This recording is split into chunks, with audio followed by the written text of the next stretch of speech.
Good morning. Welcome to episode 66 of the Driller Newscast, a weekly update on the news and stories impacting the drilling and water industry. I'm your host, Brock Yorty, and this week we're going to talk geothermal. We're going to head out to New York and hear about their exciting legislation that's allowing them to drill deeper. For our feature, we're going to talk workforce development and what we all need to start thinking about to be able to get more of those new hires into our business. But before we talk about all these great stories, let's talk some safety. For this week in safety, I want to talk about heat-related illnesses, heat advisories, extreme heat, climate changes here. It's middle of June. Yes, in the upper Midwest right now, it's low 60s, hitting 70, getting very cold at night. But all that's done is not giving us a good transition from our spring into our summer heat. Our people are not climatized like they should be. So what is your heat-related illness program to keep your people safe? What type of water do you have on site? Electrolytes, sunblock, shade. And this is what I want us to think about this time around as we discuss this. Heat advisories. Do you know the definition? Are you using the OSHA NIOSH heat index app?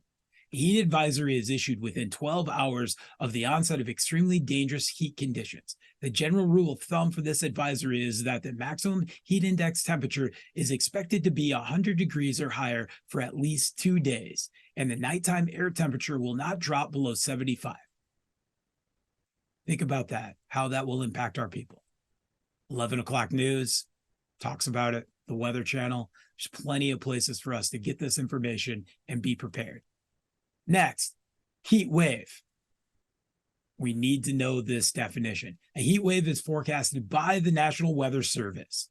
A heat wave is when the daily maximum temperature exceeds 95 degrees or when the daily maximum temperature exceeds 90 and is 9 degrees more than the preceding days. And that jumps us right into an excessive heat warning. An excessive heat warning is issued within 12 hours of the onset of extremely dangerous heat conditions. The general rule of thumb for this warning is that the maximum heat index temperature is expected to be 105 or higher for at least 2 days, and a nighttime air temperature will not drop below 75. Excessive heat watches are issued when conditions are favorable for excessive heat events in the next 24 to 72 hours. So I want you to think about that as we're watching our local news, making sure we have the right information. We're looking at our apps. We're looking at that moderate danger on the heat index app that says by afternoon could be extreme danger. Why? Because when the heat index exceeds 80 degrees, serious occupational heat-related illness become more frequent. Especially when you think about we haven't had that much extreme heat events yet. So we have workers that are performing heavy, strenuous work, lifting, breaking out tooling, carrying bags of concrete and grout, all that we do on these drilling sites. It's very easy for us to start to get dehydrated and to get, overwhelmed. We need to make sure these people have access to water, shade, and can get out of the direct sunlight. Heat-related fatalities have occurred with a heat index below 80 degrees, particularly when these aggravating factors are present. So here's our initiative for the summer. When we identify these heat priority days with the heat index exceeding 80 degrees, we need to have our plan in place. We need the entire team to be looking at the NIOSH heat index app and understanding what it means. Because when a heat index at a level of 80 degrees and it starts to increase, we need to enforce to our people what the hazards look like. How do we identify them? How do we change the tempo of the jobs?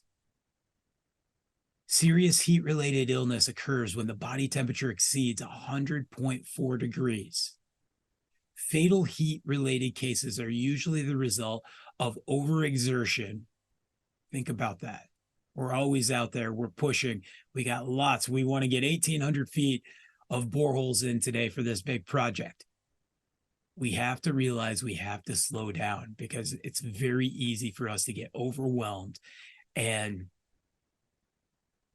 we can really seriously impact somebody for days. Once you succumb to a heat-related illness, it's very easy to have it happen again. We need to make sure when we're grabbing water for the team. Everybody gets a water. We want to make sure that we're alternating with electrolytes, but we're drinking 2 to 3 waters to 1 electrolytes. What we need to really think about is all of the dangers and how people are reacting. Think about our bodies. It's one of the greatest safety notification devices we have. Somebody starts talking fast and they're not used to doing that. They're disoriented. They've stopped sweating. They slow down. We need to get them into shade. We need to get water into them. And we need to start thinking about what is our next reaction? How can we get their body heat back down? Do we need to call an ambulance? These are the things I want you to think about, and be safe out there. For this week in the news, we're going to talk some geothermal and the state of New York. We're going to start with our friends at the New York Geothermal Energy Organization, who are celebrating from last week's win, and they wanted to congratulate the New York Senate on the passing of the bill to allow for geothermal boreholes to go beyond 500 feet. It was passed 143 to 3. Thank you. Hey, the 3 that voted no, it's 2 million buildings that we need to get crowdsourced geothermal into, get them electrified by 2030. Get it together. The champions of this legislation was New York State Senator Peter Harcum and Assemblymember Deborah Glick, who are chairs of the Environmental Conservation Committee in each house, who brought forward this bill to remove outdated regulatory requirements and unlock New York's ability to meet its climate goals. Ensuring that renewable heating and cooling of geothermal energy is less expensive and more easily available for New Yorkers is significantly important in achieving our climate goals. This was from Assemblymember Deborah Glick. This common sense measure will save homeowners money while reducing fossil fuel usage. I appreciate the efforts of New York Geo and all the advocates in working to make geothermal technology more accessible to all. Jen Ponaku, president of New York Geo and co-owner of Buffalo Geothermal, stated, "To expand the drilling depths for closed-loop geothermal boreholes is an important step forward to enable geothermal systems to be installed in dense urban settings.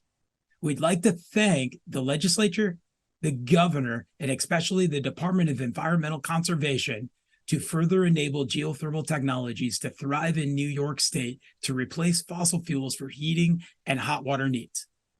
New York has not only become the state of opportunity, but it has also become a leader in implementing renewable energy. Nice job, New York."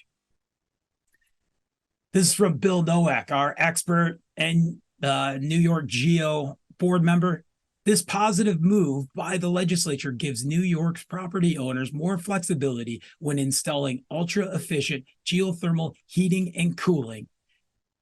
And that is an especially important option in denser urban settings.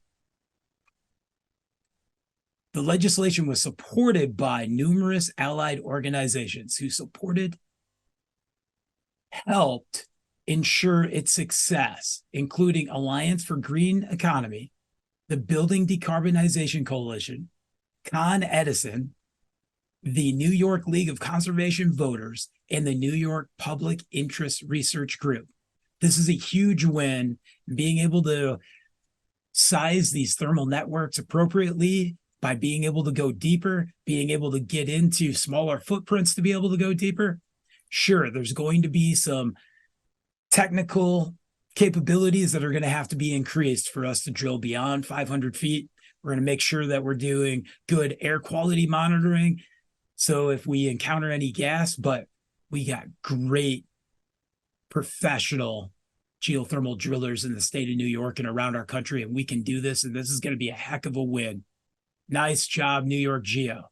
Next, we're going to jump over to the New York State Energy Research Development Association, NYSERDA. Great people there, always advocating for ground source geothermal. You can go back and watch my interview with Donovan Gordon, and they have released a on-the-job training program which will provide funding to clean energy businesses to reduce the financial risk of hiring and training new employees.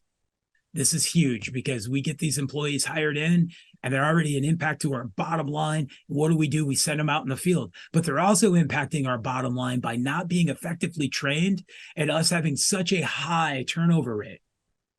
So what does this program do? It provides wage reimbursements up to 75% of the new hires' wages for their first 16 to 24 weeks of employment. And it also assists with developing training plans. They state New York State businesses hiring and training new drillers and drillers helpers to work on ground source heat pump projects are eligible to apply for this funding. This is huge. One thing that I'm going to give some feedback here, NYSERDA, we're no longer saying helpers. We got drillers, we got field technicians, we got pipe fitters, and we got driller assistants. And that's one thing as our industry shifts in culture, we're taking driller assistants and we're creating more drillers.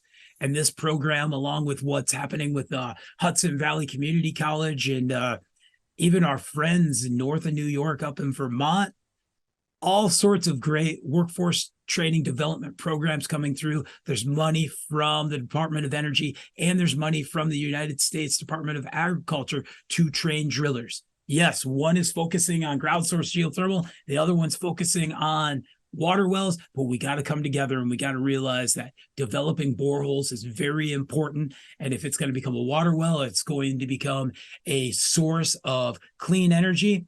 We got to do it together. And that leads right into our feature on workforce development. Why don't we have more Gen Zs working here? For this week's feature, I want us to break the cycle right now. It's June 19th, 2023.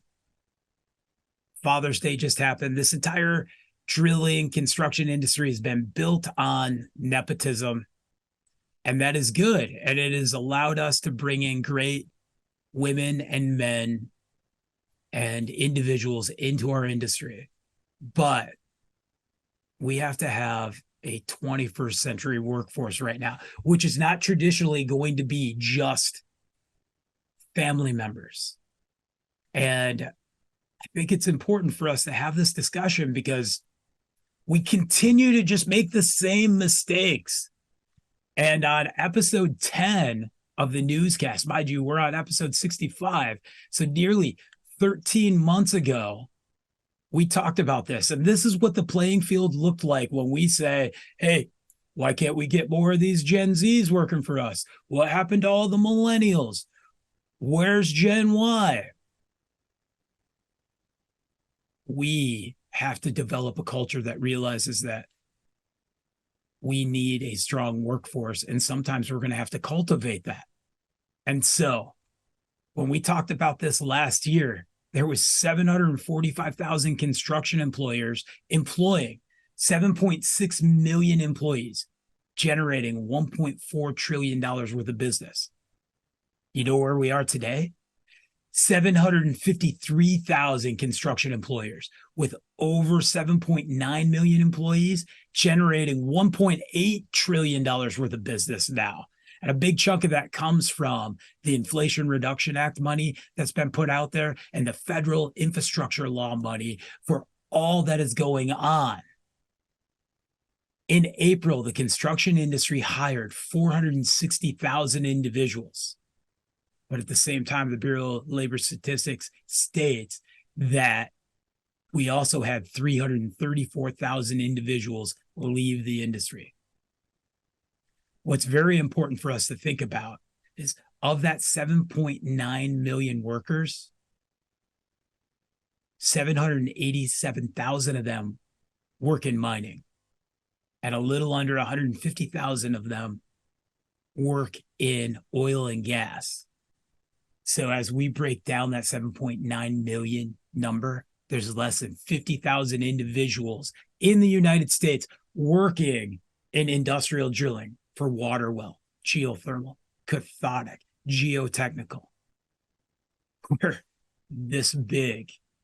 Oh, by the way, there's 9.9 million job openings right now. Just had 3,800,000 high school seniors graduate that are out in the workforce. Here's our problem, just like a year ago, just like 3 years ago. The highest paid jobs in the construction industry are still led by electricians, plumbers and pipe fitters, and carpenters, with an average pay of more than $36 an hour. They also have wonderful onboarding programs. We have technical schools. We have books. The way you wire a house has a state code, has building expectations, has standard operating procedures. This is something that can be learned. Everybody flips a switch on and sees electricity. Sure, we turn on a faucet, we see water come out of it, but only 26% of our country gets water from groundwater or even understands that there is a drill. And there's only 43 million Americans that have a private water well that have any idea about what drilling is for. And now we're expecting to feed into that for the geothermal industry. So we talk about that high wage at $36 an hour. The average laborer in the construction industry right now makes $27 an hour. The problem with that post-COVID is most retail and fast food jobs, you can make $27 an hour with an 8 to 5 expectations, or many having Sundays off, having a regular work schedule. Drilling, we have never been able to establish true expectations of what a job looks like. So what I want to ask you, what is your driller's hourly wage? What is your driller's assistant wage? Last year in New York, Governor Hochul signed the Thermal Networks and Jobs Act.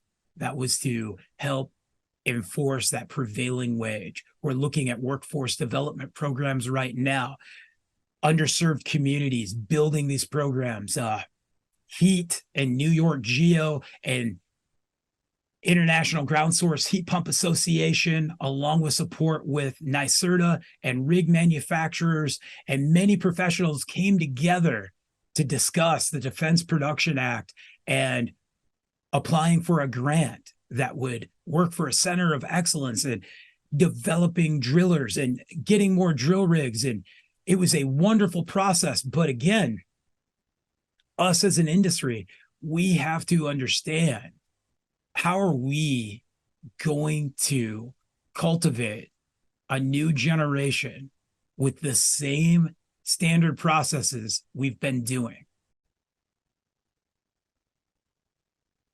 In order for us to have an effective workforce development program, we have to blend field training with online training, classrooms, and the expectation of picking up a book.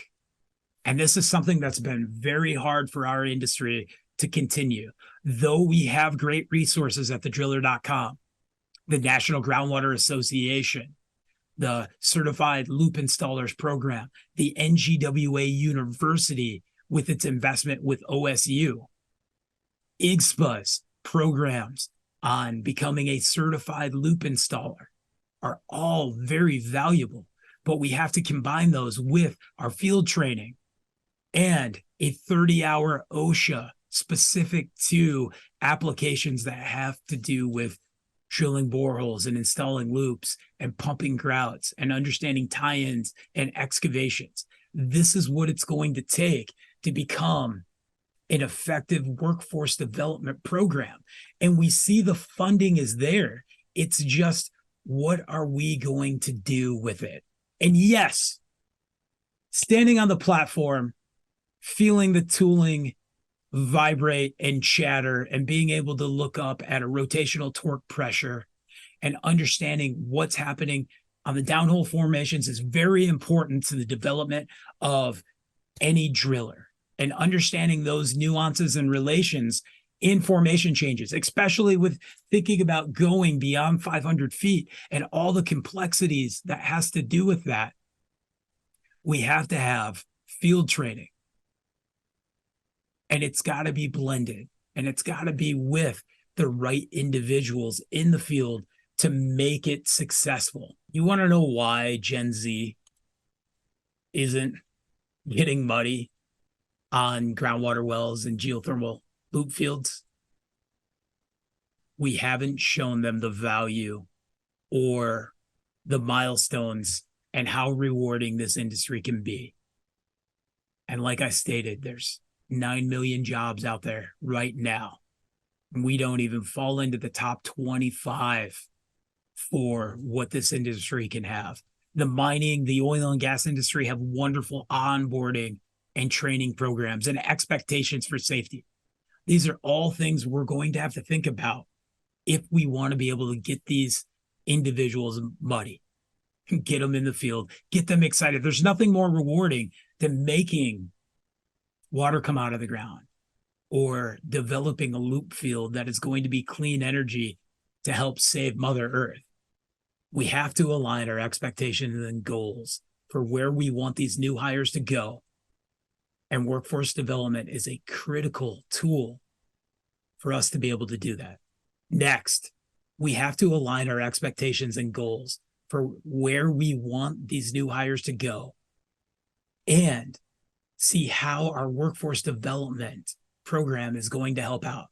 Because it's going to be critical to use these programs to inspire this new generation. The idea of having 75% of a wages covered for 16 to 24 weeks changes the game. It allows us to develop people.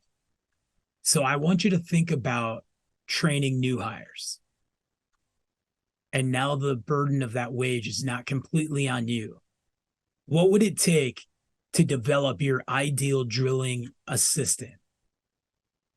It's going to take outlining all the expectations. If I asked my good friend Dave Bowers, contributing writer of The Driller, he's also the program trainer for the local 150 Operators Union for geothermal, I'd go, Dave, what should the responsibility be of a drilling assistant? And he'd say, well, Brock, that assistant is there to prevent the driller from being distracted while drilling. It's that simple. Then he'd go on to explain, as an assistant, they need to keep the driller on the platform by completing all tasks necessary for them to continue to drill. Because learning to be a driller requires reacting to changing situations and being able to focus on those nuances happening downhole. But this is where we've gone wrong in our industry. Though we need to be able to react and change rapidly on downhole conditions, we can't do that for the rest of the processes on site. Because if we're going to develop drilling assistants who can keep the driller focused, they need consistency. They need minimal changes. They need standard operating procedures that are going to allow them to learn all these tasks and build upon them. We can't continually change up a job site. Yes, job sites will change, but the processes should stay the same. Some jobs are going to be a smaller footprint. Some are going to be air. Some are going to be mud. Some are going to be dual reverse. But beyond that, Our expectations of what our assistants should be doing should be the same. If our companies are going to participate in workforce development programs, we have to establish our standard operating procedures that have made our company successful. It's no longer dad and grandpa bestowed it upon son and daughter or nephew or neighbor kid. We have to have written procedures because it's going to take online learning, book learning, our company manual, those standard operating procedures to build that foundation of fundamentals. And again, none of this is successful unless we blend online learning, books, classrooms, webinars, podcasts, and the ability to ask why not. Because right now, Gen Z's got 9 million other jobs, and drilling isn't one of them. We can do better, industry. Thank you for joining us for episode 66 of the Driller Newscast.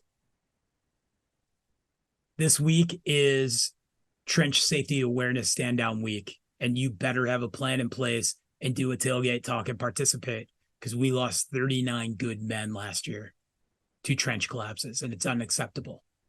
Beyond that, what is your safety program for heat-related illnesses and heat stress? Let's look at those heat advisories.